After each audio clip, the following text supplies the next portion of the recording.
Welcome to study classes. आज हम लोग फिजिक्स के इस सेशन में 13वां चैप्टर आपका एनसीईआरटी सिलेबस है इंटरमीडिएट का न्यूक्लियस, उसकी चर्चा करेंगे। सिलेबस धीरे धीरे ख़त्म पर है, इसके बाद 2 चैप्टर आपके और बच रहे हैं, तो आप अपना सिलेबस तैयार ज़रूर करते रहें।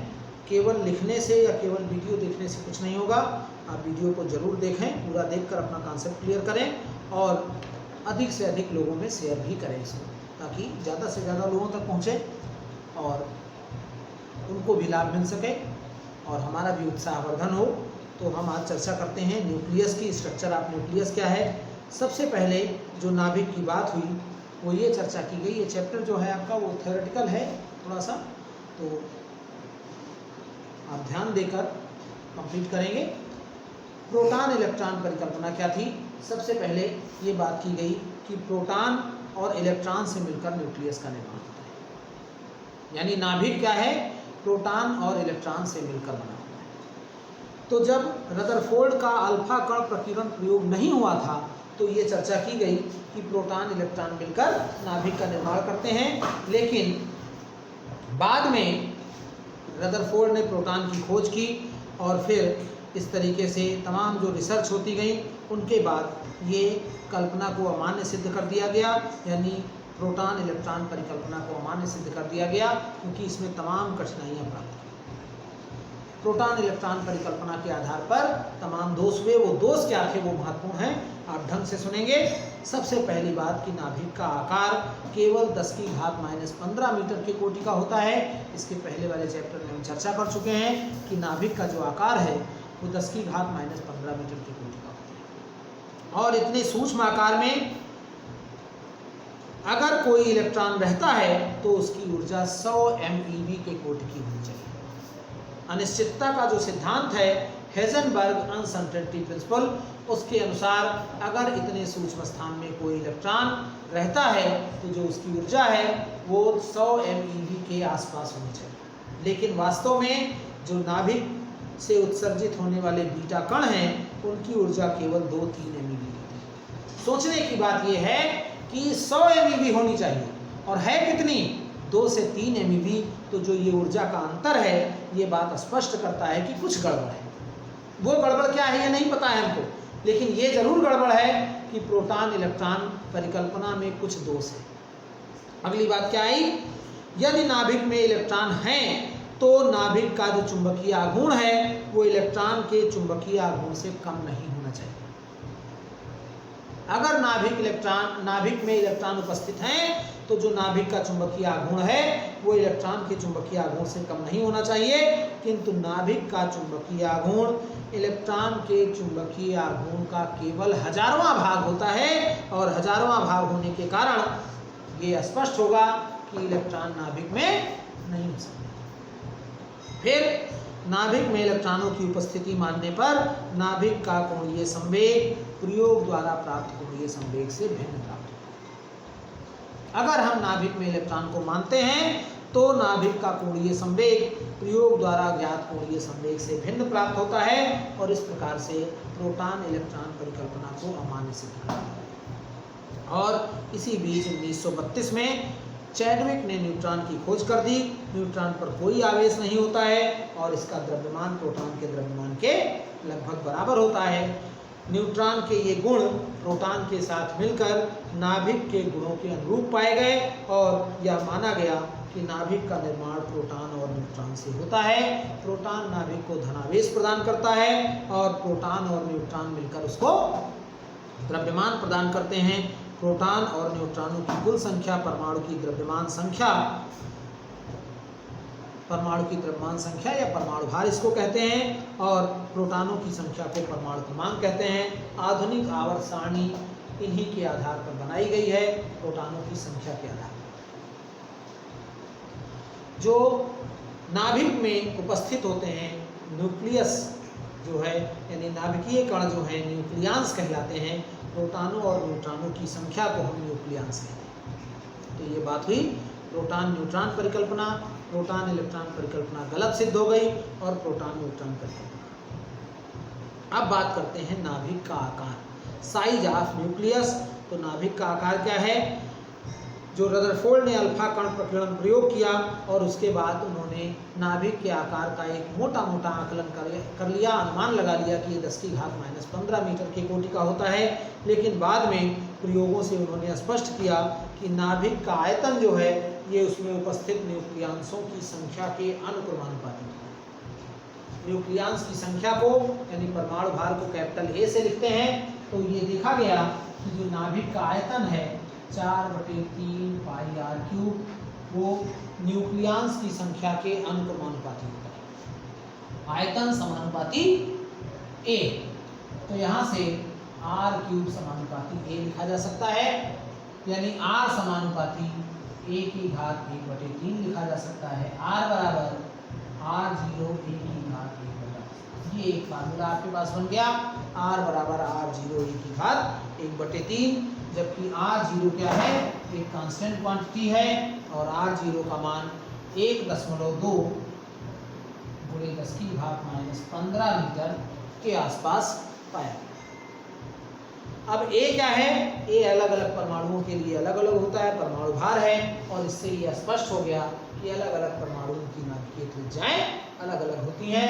यद्यपि 10⁻⁻15 मीटर के कोटि की होती हैं, लेकिन उनका जो मान है, रेडियस है, वो अलग अलग नाभिकों के लिए अलग है। यहाँ पर नाभिकीय आकृति की बात की गई तो ये देखा गया कि सामान्यतः नाभिकीय आकार को गोलाकार माना गया, किंतु कुछ नाभिक गोलीयपन से विचलित भी होते हैं, किंतु उनका विचलन जो है वो बहुत ज़्यादा नहीं होता है, केवल 10%। तो नाभिक का विचलन जो है वो बहुत ज़्यादा नहीं होता है, केवल 10% के आसपास होता है। नाभिकीय घनत्व की चर्चा की गई तो आप जानते हैं कि घनत्व बराबर मात्रा बटे आयतन होता है, m/v कह सकते हैं। घनत्व ρ बराबर m/v, और ये क्या हो जाएगा, ma क्या है, एक न्यूक्लियांश का द्रव्यमान m है, तो a न्यूक्लियांश है तो ma से गुणा हो जाएगा, और v माने 4/3 पाई आर क्यूब, और r का मान ये रख दिया जाए, 3 ऊपर चला जाएगा, r0 क्यूब a कट जाएगा, और इस प्रकार से आपके पास आ जाता है 3m/4 पाई r0 क्यूब। और ये सब कांस्टेंट क्वांटिटी, m भी कांस्टेंट, r0 भी कांस्टेंट। तो जब रो का कैलकुलेशन किया गया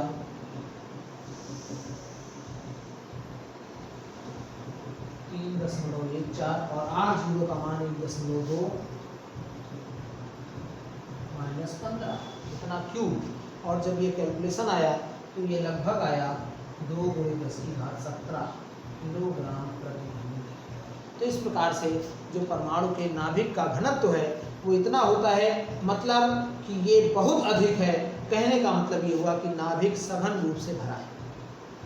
जो सामान्य घनत्व है जल का 1 × 10⁻3, यहाँ 10⁻17 है, इसका मतलब है कि जल जो है उसकी तुलना में बहुत घना है, यानी नाभिक सघन रूप से घना है, भरा है। इसकी चर्चा यहाँ पर की गई। तो ये नाभिक का द्रव्यमान हुआ, नाभिक का आकार हुआ, नाभिक का घनत्व हुआ। अब हमको एक मात्रक की चर्चा करनी है, एटॉमिक मास यूनिट, परमाणु द्रव्यमान मात्रक। तो परमाणु द्रव्यमान मात्रक क्या है?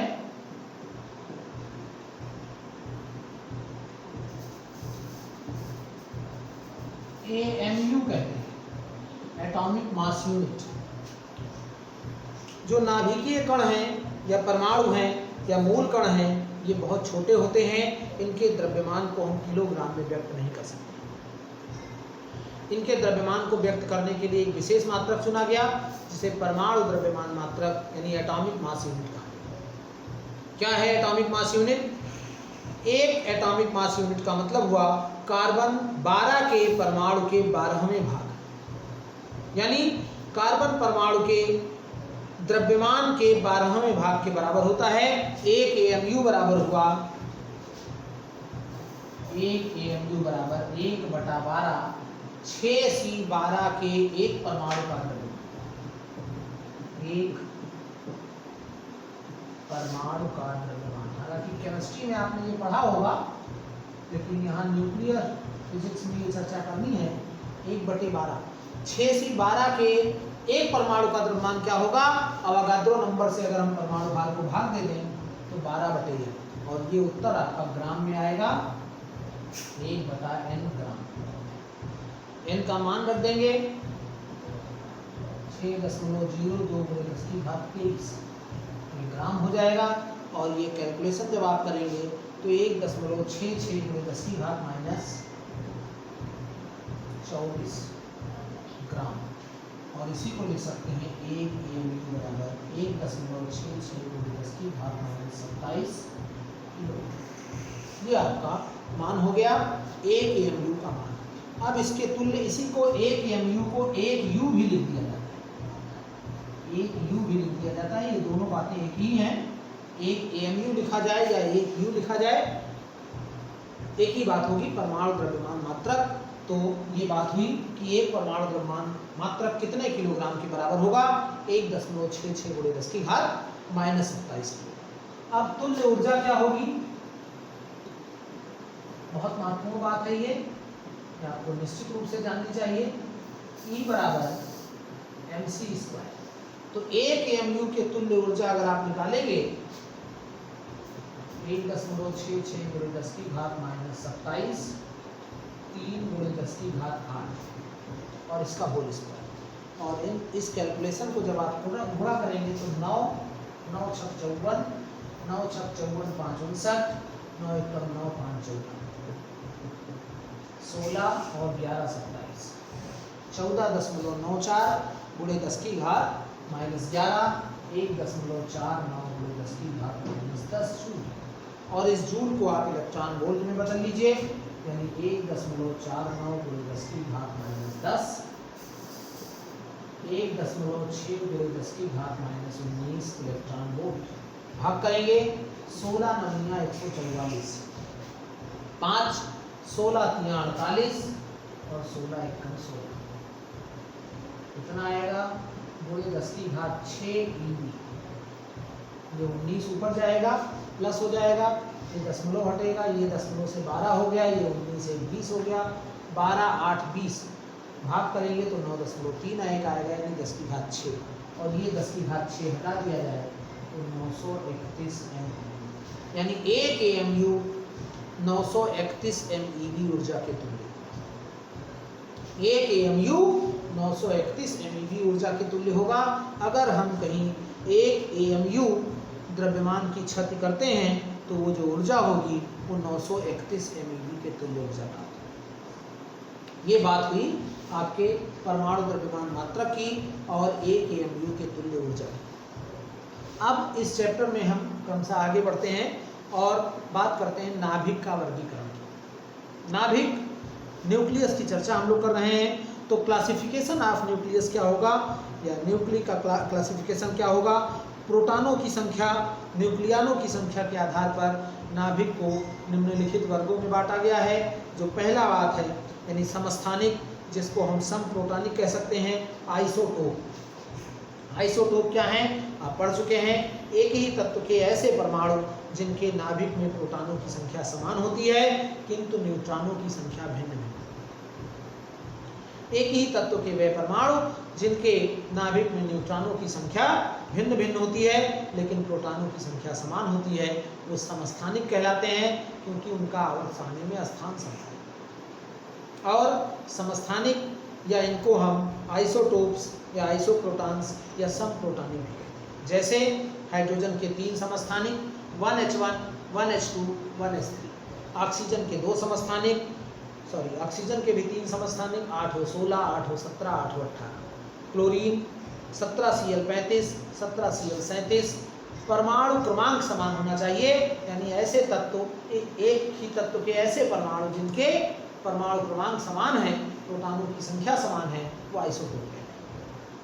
इसी प्रकार से समस्थानिक के बाद संभारिक की बात करें, ऐसे नाभिक जिनमें न्यूक्लियनों की संख्या समान है।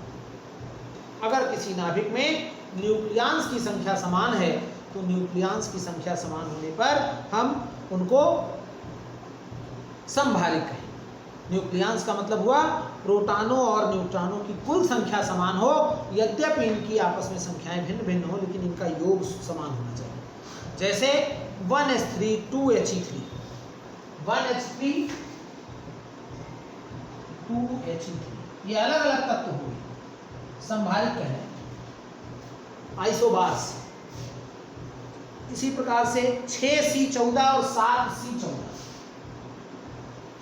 कार्बन और नाइट्रोजन, ये भी संभारित। तो ऐसे परमाणु जिनके नाभिक में प्रोटॉनों और न्यूट्रॉनों की संख्याओं का कुल योग समान होता है, यानी न्यूक्लियॉन्स की संख्या समान होती है, उनको हम संभारित कहते हैं, आइसोबार्स कहते हैं। और इसी प्रकार से समन्यूट्रॉनिक्स यानी ऐसे नाभिक जिनमें न्यूट्रॉनों की संख्या समान होती है, समन्यूट्रॉनिक कहलाते हैं। जैसे 3Li7 लिथियम और 4Be8 बेरिलियम। तो 3Li7 4Be8 1s3 2He4, tritium और हीलियम 1s3 और 2He4, ये भी समन्यूट्रॉनिक होंगे। इनके उदाहरण हो सकते हैं। एक बहुत महत्वपूर्ण बात है नाभिकीय बल। नाभिकीय बल की चर्चा हम लोग करते हैं। एक नंबर का प्रश्न भी आपका इस पर बनता है कि नाभिकीय बल क्या है। तो नाभिक में धन आवेशित प्रोटॉन होते हैं और आवेश रहित न्यूट्रॉन होते हैं, और ये सब बहुत सूक्ष्म स्थान 10⁻⁻15 मीटर त्रिज्या, यानी 10⁻⁻15 मीटर कोटि की त्रिज्या में एक साथ रहते हैं। स्पष्ट है कि नाभिक के भीतर ऐसे बल क्रियाशील होंगे जो न्यूट्रॉन को प्रोटॉन से, कौन है नाभिक में, न्यूट्रॉन और प्रोटॉन। तो जो न्यूट्रॉन को प्रोटॉन से, न्यूट्रॉन को न्यूट्रॉन से और प्रोटॉन को प्रोटॉन से बांधे रखते हैं, ये बल जो हैं ये नाभिकीय बल कहलाते हैं। क्यों नाभिकीय बल? क्योंकि नाभिक के भीतर क्रियाशील हैं। तो ऐसे बल जो नाभिक के भीतर उपस्थित मूल कणों को, यानी न्यूट्रॉन को न्यूट्रॉन से, प्रोटॉन को प्रोटॉन से और प्रोटॉन को न्यूट्रॉन से बांधे रखते हैं, ये नाभिकीय बल कहलाते हैं। नाभिकीय बलों की जो विशेषताएं हैं, सबसे महत्वपूर्ण बात, एक नंबर का सवाल भी होता है कि नाभिकीय बल की प्रवृत्ति होती है। तो नाभिकीय बल आकर्षण बल की प्रवृत्ति वाले होते हैं, यानी नाभिकीय बल आकर्षणात्मक प्रवृत्ति के होते हैं। दूसरी बात, या यहाँ पर थोड़ी सी एक बात और आती है कि प्रोटॉनों का परस्पर प्रतिकर्षण भी तो होना चाहिए। प्रोटॉन धनावेशित हैं, लेकिन जो प्रोटॉनों के बीच पारस्परिक प्रतिकर्षण है वो नाभिक में काम करने वाले आकर्षण बल से कम प्रभावी होता है। और जब प्रतिकर्षण कम प्रभावी होगा तो संयुक्त प्रभाव आकर्षणात्मक ही रहेगा, यानी नाभिक के भीतर जो नाभिकीय बल है उसकी प्रवृत्ति आकर्षणात्मक होगी। अगली बात, नाभिकीय बल नॉन इलेक्ट्रिक होते हैं, ये वैद्युत बल नहीं है। यानी ये नाभिक बल की जो प्रकृति है वो वैद्युत बल की प्रवृत्ति नहीं है, यानी प्रोटॉनों के द्वारा एक दूसरे को प्रतिकर्षित करने के कारण अगर ऐसा होता तो नाभिक का डिसरप्शन हो जाता, विदान होता। ये गुरुत्वीय बल भी नहीं है। नाभिकीय बल जो हैं ना तो वैद्युत बल हैं और ना गुरुत्वीय बल हैं। अगली बात है कि नाभिकीय बल बहुत प्रबल होते हैं। अब तक ज्ञात जो बल हैं सभी बलों में से सबसे अधिक बल, प्रभावी जो बल है या प्रबल बल है वो नाभिकीय बल है। यानी नाभिकीय, एक नंबर का ये भी बहुत सवाल आता है, बहुत पूछा जाता है कि निम्न में से सबसे प्रबल बल कौन है। तो ज्ञात बल में 4 ऑप्शन हो जाएंगे, उन्हीं में एक ऑप्शन न्यूक्लियर फोर्स भी रहेगा, यानी नाभिकीय बल भी रहेगा। नाभिकीय बल सबसे प्रबल बल है, ना तो ये वैद्युत बल है ना गुरुत्व बल है, इनकी प्रकृति आकर्षणात्मक होती है। ये अत्यंत लघु परासी होते हैं। लघु परासी का क्या मतलब है? बहुत कम परास में काम करते हैं। परास का मतलब हुआ बहुत कम दूरी में ये क्रियाशील होते हैं, यानी नाभिक के भीतर ही क्रियाशील होते हैं और व्युत्क्रम वर्ग नियम का पालन नहीं करते। वैद्युत बल और कूलाम का जो नियम है, यानी F = 1/4πε0 Q1 Q2/r², और जो गुरुत्व बल है, ये दोनों व्युत्क्रम वर्ग नियम का पालन करते हैं, जबकि नाभिकीय बल व्युत्क्रम वर्ग नियम का पालन नहीं करते। ये आवेश अनाश्रित होते हैं, माने नाभिकीय बल आवेश पर निर्भर नहीं करते हैं। न्यूट्रॉन और प्रोटॉन के बीच नाभिकीय बलों में कोई अंतर नहीं होता है। प्रोटॉन व प्रोटॉन के बीच, न्यूट्रॉन व न्यूट्रॉन के बीच और प्रोटॉन और न्यूट्रॉन के बीच लगने वाले नाभिकीय बल आपस में परिमाण में समान होते हैं, यानी ये आवेश पर निर्भर नहीं करते। और अगली बात कि नाभिकीय बल स्पिन आश्रित होते हैं। स्पिन आश्रित होते हैं माने दो न्यूक्लियनों के बीच कार्य करने वाला नाभिकीय बल अधिक प्रबल होगा जब उनके स्पिन परस्पर समांतर होते हैं। अगर एंटी पैरेलल उनके स्पिन हैं तो अपेक्षाकृत कम नाभिकीय बल प्रभावी होगा, वो कम प्रबल होगा। यानी अगर वो एक ही दिशा में प्रति समांतर नहीं है, वो समांतर हैं, तो उनके बीच नाभिकीय बल जो होगा वो अधिक प्रभावी होगा, अधिक प्रबल होगा। नाभिकीय बलों में संतृप्तता का गुण पाया जाता है। नाभिकीय बलों के भीतर संतृप्तता के गुण का मतलब हुआ कोई भी न्यूक्लियस अपने निकटतम स्थित कुछ सीमित न्यूक्लियन से ही पारस्परिक क्रिया करता है, सभी न्यूक्लियनों से क्रिया नहीं करता है, यानी इसमें संतृप्तता का गुण है। और इसी के आधार पर स्टेबिलिटी ऑफ न्यूक्लियस की बात की गई, नाभिक के अस्थायित्व की बात की गई। नाभिक का अस्थायित्व क्या है? जब किसी नाभिक की बात करते हैं हम तो हमारे दिमाग में तुरंत आता है कि न्यूट्रॉन और प्रोटॉन नाभिक में होते हैं। प्रोटॉन और न्यूट्रॉनों की सापेक्ष संख्या ही नाभिक के अस्थायित्व का निर्धारण करती है। जो हल्के तत्व हैं उनके परमाणुओं के नाभिकों में न्यूट्रॉनों की संख्या प्रोटॉनों की संख्या के लगभग बराबर अथवा लगभग बराबर होती है। इन नाभिकों में प्रबल नाभिकीय आकर्षण बल प्रोटॉनों के बीच लगने वाले प्रतिकर्षण बल को पूर्णतः निरस्त कर देता है, अतः हल्के तत्व अस्थायी बन गए। लेकिन जैसे जैसे हम भारी तत्वों की ओर बढ़ते हैं, उनके नाभिकों में प्रोटॉन और न्यूट्रॉनों की जो संख्याएं हैं वो बढ़ती हैं। न्यूट्रॉनों की संख्या प्रोटॉनों की संख्या के सापेक्ष अधिक तेजी से बढ़ती है। तो जब ये संख्या अधिक तेजी से बढ़ती है तो ऐसा होने पर प्रतिकर्षण बल है वो नाभिकीय आकर्षण बल से निरस्त नहीं हो पाता है, और निरस्त नहीं हो पाने के कारण नाभिक का अस्थायित्व घटने लगता है।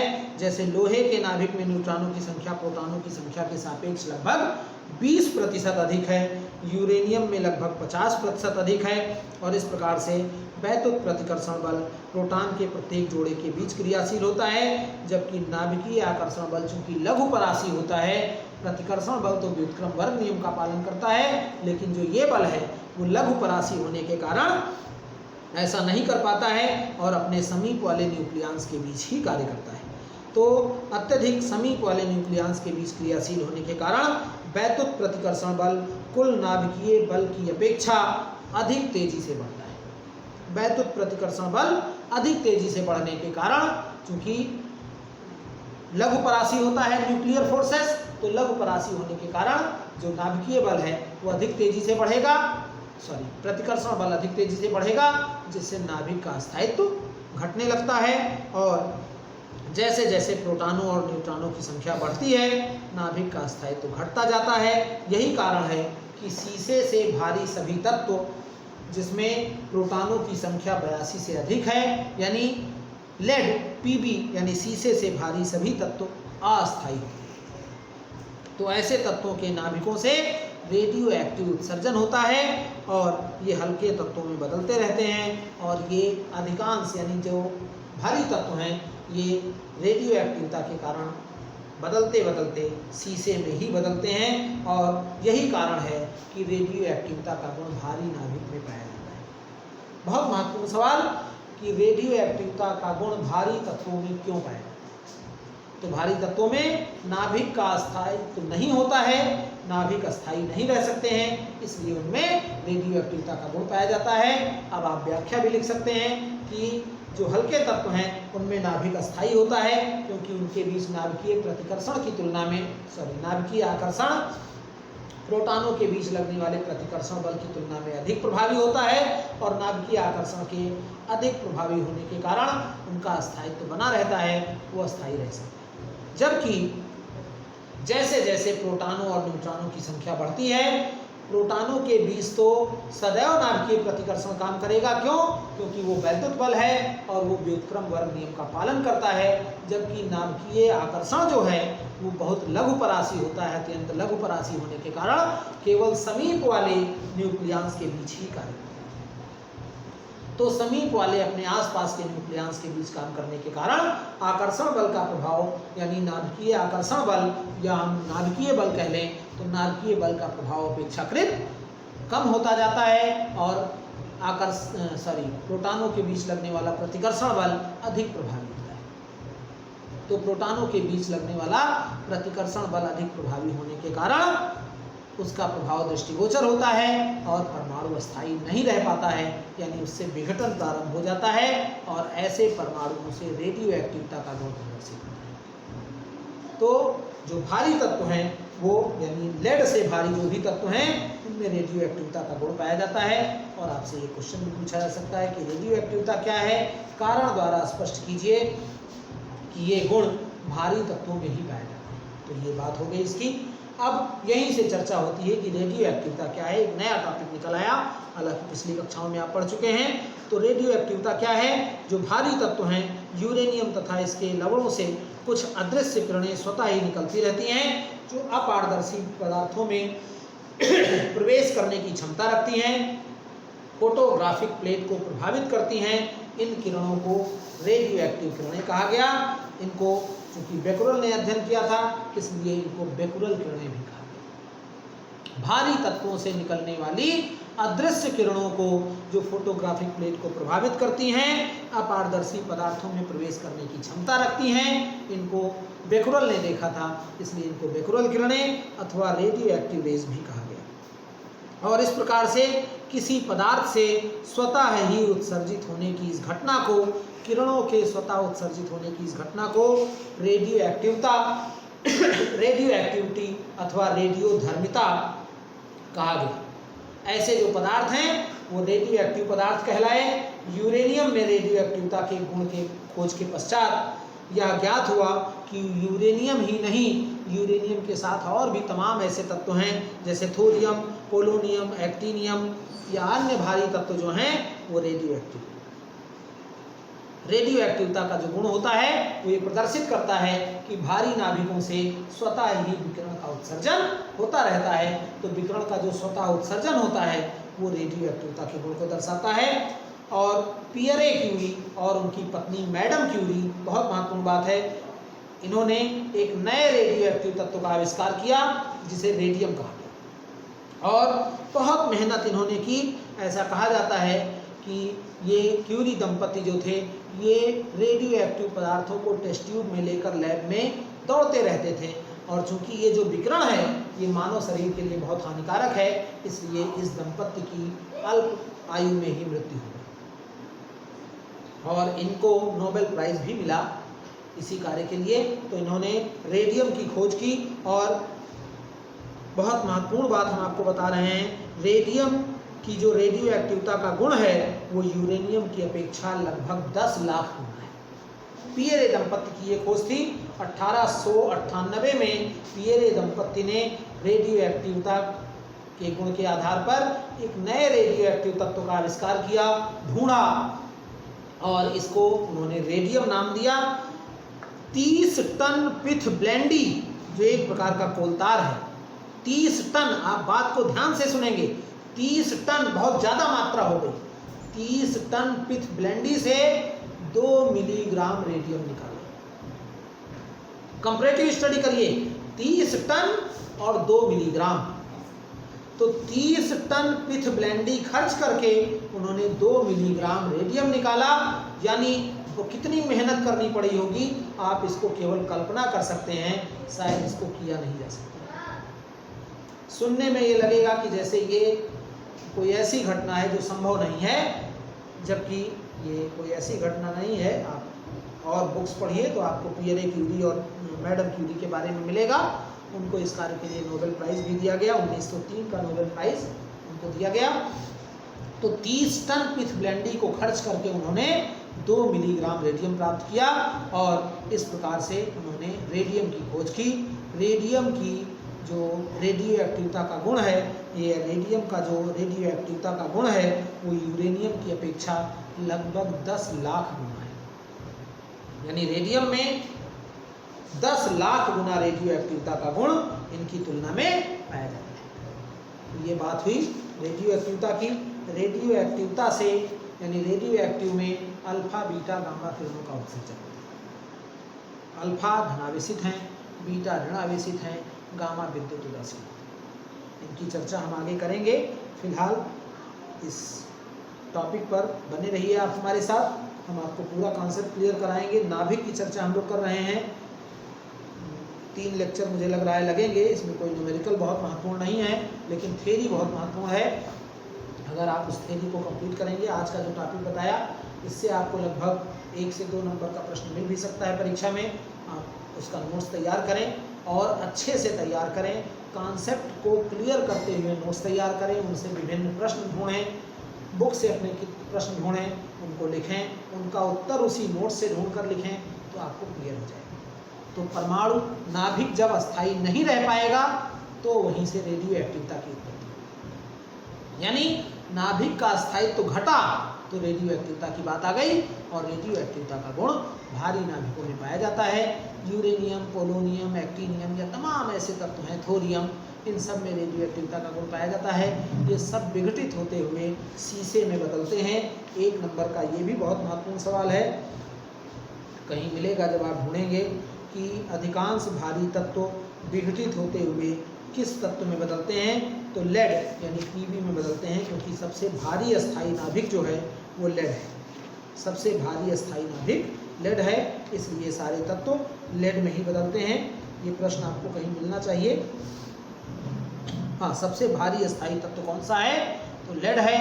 या ये भी हो सकता है कि सभी रेडियो एक्टिव पदार्थ विघटित होते हुए शीशे में ही क्यों बदलते हैं, तो शीशे में ये इसलिए बदलते हैं क्योंकि सबसे भारी अस्थायी नाभिक शीशा है।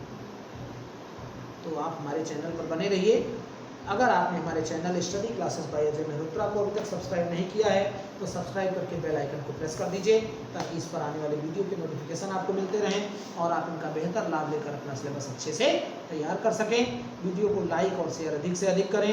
आपके जो भी सोशल मीडिया के ग्रुप हैं, जहाँ भी आप अपने दोस्तों से जुड़े हुए हैं, वहाँ आप वीडियो को अधिक से अधिक शेयर करें, पूरा कॉन्सेप्ट क्लियर करें और इत्मीनान के साथ पढ़ें, अच्छे से अपना सिलेबस तैयार करें। अगले सेशन में हम अल्फा, बीटा, गामा रेज और रेडियो एक्टिव 6 की चर्चा करेंगे। धन्यवाद।